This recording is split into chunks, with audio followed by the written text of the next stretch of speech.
Tonight, Colorado workers making their voices heard on this Labor Day, protesting what they call the billionaire agenda. Glad you're with us this Labor Day Monday. I'm Shannon Ogden. And I'm Jacqueline Allen. Thanks so much for joining us. And today's protests giving employees a voice on a day meant to recognize our workers and their rights. Denver 7 was out in the community at these protests, listening to concerns and solutions we've seen over the past year.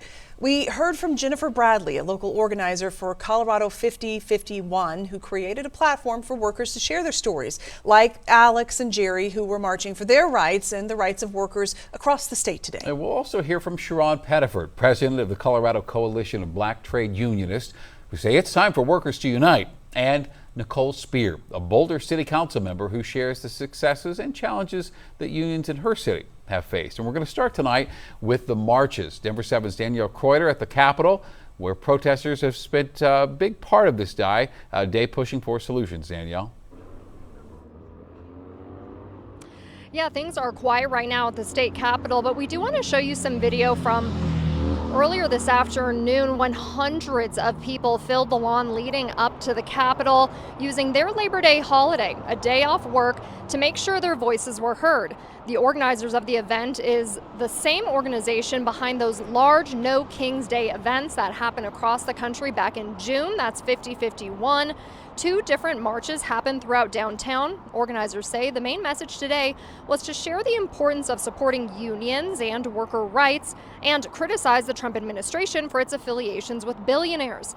At today's event, the organizers invited several community organizations to come out and set up shop. Some were political, some were not. The idea was to connect people who are hoping to be involved in their community to causes they may want to support. It's us versus the 1%. It's not left or right. It's not Democrat or Republican. It's about the people standing up for the people together. I think the broad community wants to respond, is looking for some way to protest. And so this hopefully starts that dialogue of getting people out, seeing that other people are out here, feeling like there's another voice and that people can jump in and lend their hand. Workers of our city and of our states, they're what hold America together. And so we have to stand up against these billionaires that are trying to ruin our democracy. You saw that video. Hundreds of people showed up, and it was a peaceful protest. There was just one moment of tension earlier in the afternoon when a few members of a different group were blocking this crosswalk, blocking all the traffic from Lincoln, prompting quite a big police presence. But it was actually the organizers of this entire event who had volunteers who came out, talked to them, got them out of the street, and as you can see, traffic is moving smoothly now. Reporting live in Denver, I'm Danielle Kreuter, Denver 7.